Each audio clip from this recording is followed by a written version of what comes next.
Isa lang ang anak ko. Hindi ko alam kung anong nakita sa'yo ng anak ko at pinaliw mo siya ng ganyan. You look so ordinary. Mrs. Hindi pa ako tapos. Ang kapal niya ng mukhang na pumayag na mag-stay dito sa bahay. Free board and lodging with your kid. Oportunista! Kung ayaw niyo naman po na... Sa tingin mo may magagawa pa ako kung ayaw ko na tumirahan dito? Wala. Dahil yun ang gusto ng anak ko. At ayaw kong nakakasira ng saya niya. Mrs. Ito na ang coffee! Decaf sa'yo, Loisa, kasi alam ko di ka pwedeng apuyan. Peter? Peter! Grabe, super fun kausap itong si Loisa. She told me everything about your relationship. Natutuwa ako, anak, that you're taking it to the next level. Live-in muna ha, huwag muna kasal. Kasi, baka masakal ka. I'm kidding. I'm always kidding. Saka na ang kasal, ma. Pero soon na yun, once maging stable ang ibang milk tea franchise natin. Sure, 100% akong approve dyan. Peter, pwede bang umuwi muna ako? Medyo sumama kasi ang sikmura ko eh. Sure. Late na rin, baka matraffic pa tayo. Kunin ko lang yung susi sa kusina. Iiwan ko eh. See you next week, Loisa. See you next week.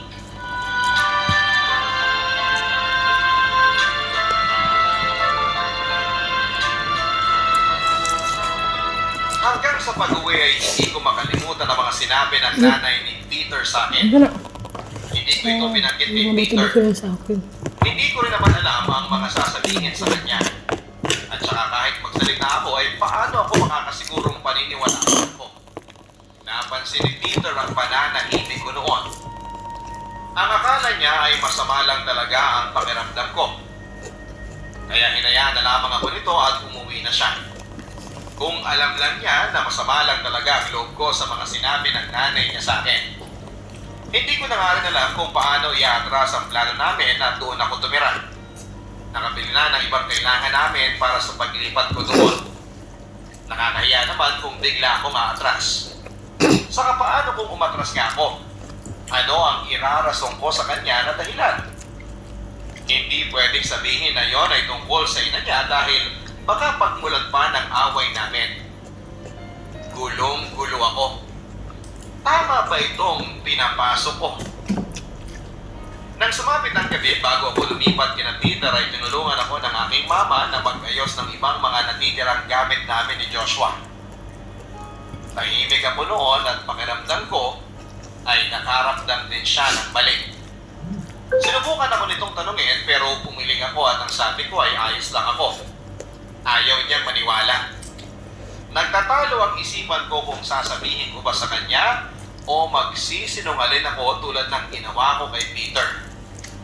Pumuntong hininga ako at sinabing nalulungkot lang ako kasi aalis na ako sa poder niya na totoo naman. Niyakap ako nito at umiyak siya. Nahawa ako at nakiiyak na rin. Marami itong pinili na habang nakayakap sa akin hanggang sa dumating na nga si Papa at Joshua galing sa pamamasyal. Nakiyakap na rin tuloy sila kahit na hindi nila alam kung ano ang nangyayari. Napatawa na lang kami ni Mama.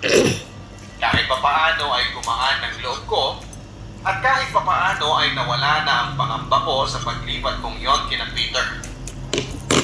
Bukas ng umaga ay susunduin na kami ni Peter.